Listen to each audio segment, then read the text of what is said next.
Hi hello అండి, welcome back to our channel J and mom diaries. So ఈరోజు ఇంకొక కొత్త వీడియోతో మళ్ళీ మీ ముందుకైతే వచ్చేసాను.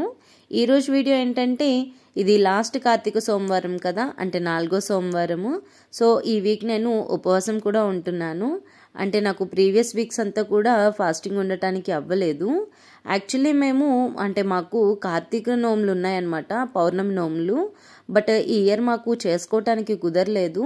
సో అంటే ఎవ్రీ ఇయర్ మేము ఆ నోములకి ఎలాగో ఉపవాసం ఉంటాం కదా, అది అయిపోతుంది. బట్ ఈ ఇయర్ అవ్వలేదు కదా, సో అందుకే నేను లాస్ట్ సోమవారం అయినా ఉపవాసం ఉండేసి 365 ఒత్తులు వెలిగించుకుంటాం కదా, అవి వెలిగించుకుందామని చెప్పి ఉపవాసం కూడా ఉన్నాను. సో యాజ్ యూజువల్ గానే మార్నింగ్ త్వరగా లేచేసి ఇల్లంతా కూడా క్లీన్ చేసేసుకొని ఫస్ట్ నేను కూడా ఫ్రెష్ అయిపోయి ఫస్ట్ గడపనైతే పూజించుకున్నాను. పసుపు కుంకుమ అన్నీ రాసేసి ఫస్ట్ గడప పూజ అయితే కంప్లీట్ చేసుకున్నాను. తర్వాత ఇంకా పూజ గదికి వచ్చేసి పూజ గది అంతా మొత్తం నీట్గా అంటే పాత పువ్వులు అన్నీ తీసేసి మొత్తం నేను ఫ్రెష్గా రెడీ చేసి పెట్టుకున్నాను. ఇది అయ్యేలోగా బాబు కూడా లేచి వచ్చేసాడు. వాడిని ఇంకేం చేస్తాను, ఒక చేత్తో ఎత్తుకొని ఒక చేత్తో పూజ చేసుకోవటానికి ట్రై చేస్తున్నా అనమాట. కింద ఆడుకొని అన్న అంటే అస్సలు ఆడాడంట. దట్టు మార్నింగ్ లేచి వచ్చాడు కదా, సో ఖచ్చితంగా నా దగ్గర అయితే ఉంటాడు. అంటే వాళ్ళ డాడీ దగ్గరకు వెళ్ళమన్నా కూడా లెగ్గానే అస్సలు వెళ్ళాడనమాట. ఎంతున్నా కూడా బెడ్ దగ్గరికి మమ్మీయే వచ్చి ఎత్తుకోవాలని చెప్పి వాళ్ళ డాడీ అడిగినా కూడా రాడు. నేను వెళ్ళి ఎత్తుకొని తీసుకురావాలన్నమాట. వాడికి అదేంటో అదే ఇష్టం. అలా కపాలినే నమః, ఓం కామరాయ నమః, ఓం మందకాసురసూదనాయ నమః, ఓం గంగాధరాయ నమః, ఓం లలాటాక్షాయ నమః, ఓం కాలకాలాయ నమః, ఓం కృపానిధియే నమః, ఓం వీర్తకాయ నమః, ఓం వృషంకాయ నమః, ఓం వృషభారుడాయ నమః, ఓం భస్మద్వలిత విగ్రహాయ నమః, ఓం సామప్రియాయ నమః, ఓం స్వరమాయ నమః, ఓం త్రైమూర్తయ నమః, ఓం మనీశ్వరాయ నమః, ఓం సర్వజ్ఞానాయ నమః, ఓం పరమాత్మనే నమః. ఇలా శివాష్టోత్తరం అయితే చదివేసుకున్నాను. అంటే ఎవ్రీ మండే కూడా నేను కన్ఫామ్గా శివాష్టోత్తరం చదువుకుంటాను. అది ఆల్మోస్ట్ సగం నాకు కంటతా కూడా వచ్చేసింది అనమాట. అలా ఎవ్రీ టైం చదువుతూ అండ్ తర్వాత ఇంకా హారతి ఇచ్చేసి ఇక్కడ పూజ అయితే కంప్లీట్ చేసేసుకున్నాను. ఆ తర్వాత తులసి కోట దగ్గర కూడా బయట దీపం పెట్టేసుకున్నాను.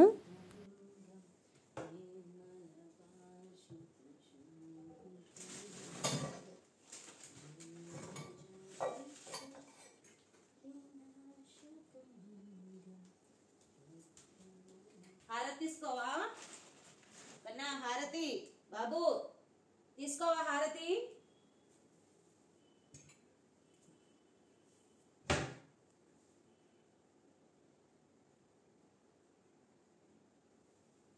పూజ కన్నా ముందే కూడా నేను టిఫిన్ ప్రిపేర్ చేసి పెట్టేసుకున్నాను, ఇడ్లీ అండ్ చట్నీ. ఎందుకంటే మనోడు ఎప్పుడన్నా లేచి వచ్చేస్తాడు కదా, అందుకే ముందే ప్రిపేర్ చేసి పెట్టుకున్నాను. ఇప్పుడు ఇక్కడ నాకు తినిపించడానికి నా బాధలు చూడాలి. దానికి ఒక 10 టాయ్స్ ఏమో వేసాను, అవన్నీ వద్దని ఆ ఆల్ఫాబెట్ టాయ్స్ తీసుకొని వాటితో ఆడుతున్నాడు. ఏదైనా అంటే వాడికి తినిపించాలి అంటే చేతిలో ఏదైనా ఒక వస్తువు ఉండాలన్నమాట, అప్పుడే తింటాడు. ఈ తినిపించడానికి ఎంత ఇబ్బంది పెడతాడంటే అసలు నాకు ఫస్ట్ నుంచి వీడితో ఇదే బాధ అనమాట. అన్నీ చదివేస్తాడు, అన్నీ చేస్తాడు, కానీ తిండి దగ్గరకు వచ్చేసరికి మాత్రం పెద్ద దొంగ అయిపోతాడు. అస్సలు తినడు అనమాట, చాలా ఏడిపించేస్తాడు ఈ తిండికి మాత్రం అసలు. నెక్స్ట్ ఇక్కడ నేను అంటే ఈవినింగ్ ఒత్తులు వెలిగించుకుంటాం కదా, దానికోసం అని చెప్పేసి ఆ ఒత్తుల్ని ఆవు నెయ్యిలో వేసి సోక్ చేస్తున్నాను అనమాట.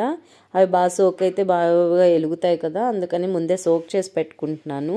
నెక్స్ట్ బాబు బాత్ రొటీన్ అంతా కంప్లీట్ అయిపోయింది అండ్ వాడు కొంచెం స్నాక్స్ కూడా తినేసాడు. ఇంక నేను ఆ లంచ్ ప్రిపరేషన్లోకి అయితే వచ్చాను.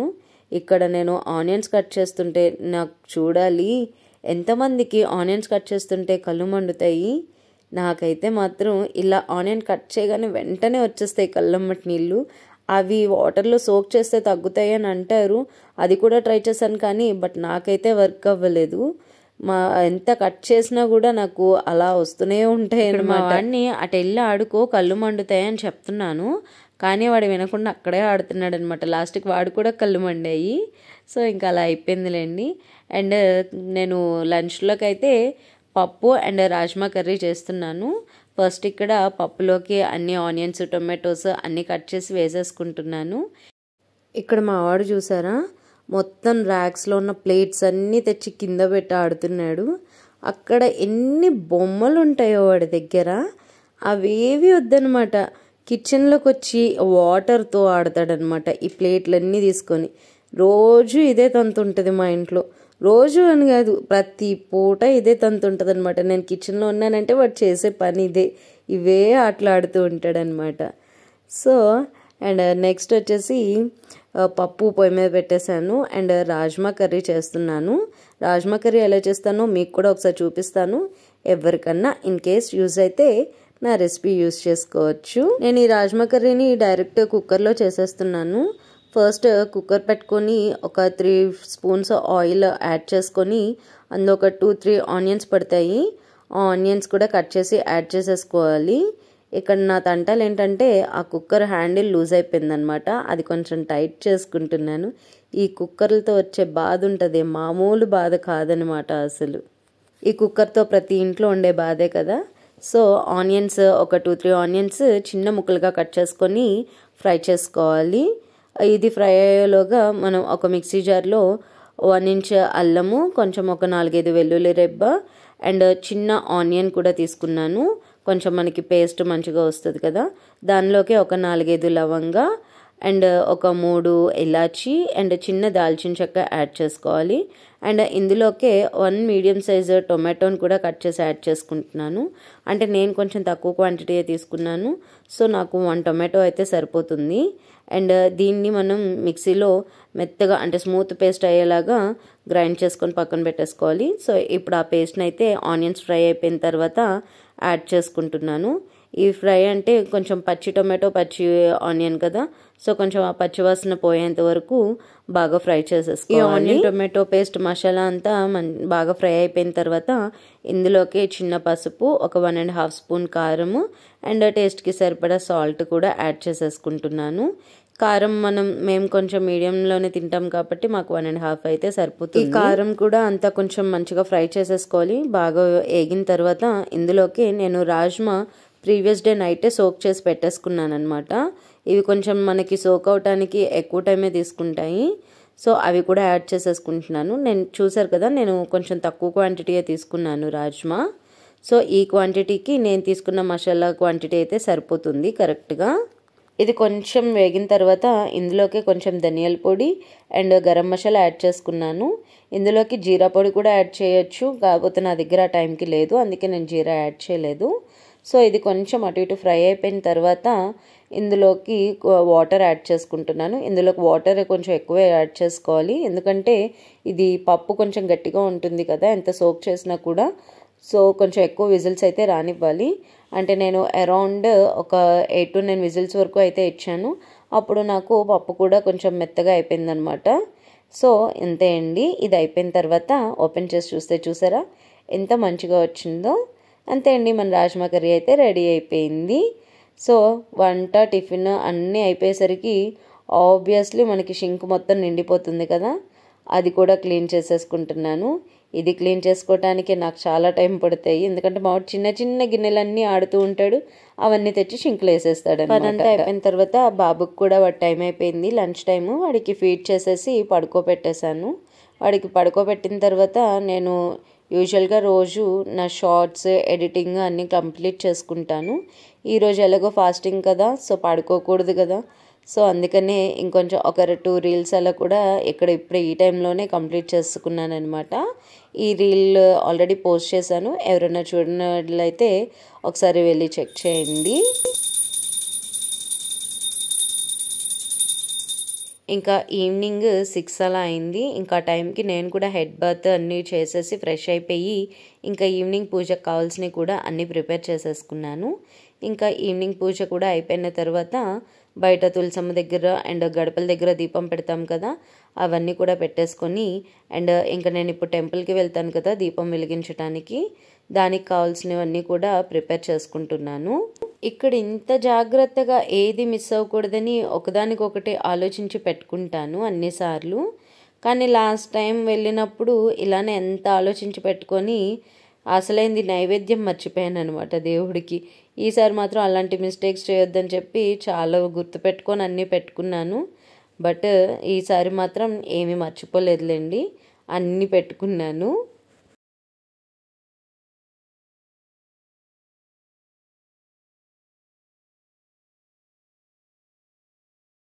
ఇక్కడ మా వాడు ఈవినింగ్ స్నాక్లో డ్రాగన్ ఫ్రూట్ తింటున్నాడు. ఎంత చక్కగా తనంతట తనే స్కూప్ చేసుకొని తింటున్నాడో చూసారా. యాక్చువల్లీ అంటే నేను పెడతానన్నాను, బట్ వద్దని చెప్పి తనే తింటున్నాడు అనమాట. అంటే నేను కూడా ఇలాంటి టైమ్స్లో వదిలేస్తాను, తను కావాలి అంటున్నాడు అంటే వదిలేస్తాను అనమాట. ఎందుకంటే అక్కడ తనకి హ్యాండ్ ఐ కోఆర్డినేషన్ అనేది డెవలప్ అవుతుంది కదా. సో ఎంత తింటే తిన్నాడని చెప్పి వదిలేస్తాను అనమాట. కూడా రెడీ చేసుకొని టెంపుల్కి వచ్చేసాను. నేను టెంపుల్కి వచ్చేసరికి చూడాలి, అసలు చాలామంది దీపాలు వెలిగించేశారనమాట. ఈ లాస్ట్ టైం నేను ఉసిరి చెట్టు దగ్గర వెలిగించాను, ఇప్పుడు కూడా ఉసిరి చెట్టు దగ్గరే వెలిగిస్తున్నాను. ఇక్కడ దీపం పెట్టేటప్పుడు ఫస్ట్ మేము పసుపుతో గౌరీదేవిని చేసి పెడతాము. కానీ ఇక్కడ హైదరాబాద్లో ఎవరు పెట్టట్లేదనమాట. హైదరాబాద్లోనే కాదు, అక్కడ వైజాగ్లో కూడా ఎవరు పెట్టేవాళ్ళు కాదు. ఓన్లీ మా విజయవాడలోనే అలా గౌరీదేవిని చేసి పెట్టేవాళ్ళు అనుకుంటా. ఇక్కడ నేను అదే ట్రెడిషన్ని ఫాలో అవుతున్నాను ఇక్కడ కూడా. సో ఫస్ట్ గౌరీదేవిని చేసి పెట్టుకొని పువ్వులన్నీ పెట్టేసుకొని ఆ తర్వాత ఫస్ట్ నేను తెచ్చిన దీపము అండ్ అలాగే అక్కడ ఉసిరి దీపం తీసుకున్నాను, ఆ దీపం వెలిగించుకున్నాను. అవి అయిపోయిన తర్వాత అప్పుడు 365 days ఆ ఒత్తులు ఉంటాయి కదా, అవి నేను ఫస్ట్ వెలిగించుకున్నాను. ఆ తర్వాత మా హస్బెండ్ వెలిగించారు. ఆ తర్వాత మన జయబాబు కూడా వెలిగించాడు.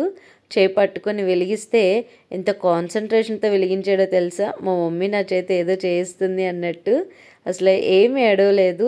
అంటే ఒక్కొక్కసారి క్రాంకీ అవుతాడనమాట అలాంటివి చూపిస్తే. అవేం లేకుండా చక్కగా కోఆపరేట్ చేశాడు అవి కూడా వెలిగించడానికి. చూసారా ఎంత బాగా వెలుగుతున్నాయి కదా అసలు. ఈరోజు మేము సో బ్లెస్డ్ అనమాట అసలు. ఎందుకంటే మేము ఇలా టెంపుల్కి వెళ్ళేసరికి దేవుడికి హారతులు స్టార్ట్ అయ్యాయి. అంటే యాక్చువల్లీ వెళ్ళేసరికి అంటే అలంకరణ చేస్తున్నారు, డోర్స్ క్లోజ్ చేసి ఉంచారు. బట్ ఒక 5 to 10 minutesకి ఓపెన్ అయితే అయిపోయాయి. ఆ తర్వాత దేవుడికి హారతి కూడా ఇచ్చారనమాట. ఇవి అంటే ఒక 4-5 రకాల హారతులు ఇస్తారు కదా, అవన్నీ కూడా ఇచ్చారు.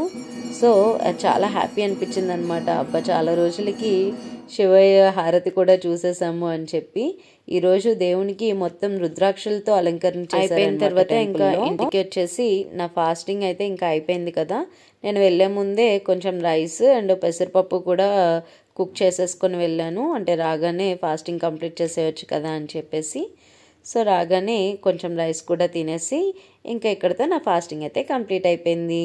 సో ఇంతే అండి ఈ వీడియో. మీకు కనుక మన వీడియోస్ నచ్చినట్లయితే ప్లీజ్ మర్చిపోకుండా ఒక లైక్ ఇచ్చేసి సబ్స్క్రైబ్ చేసుకోండి.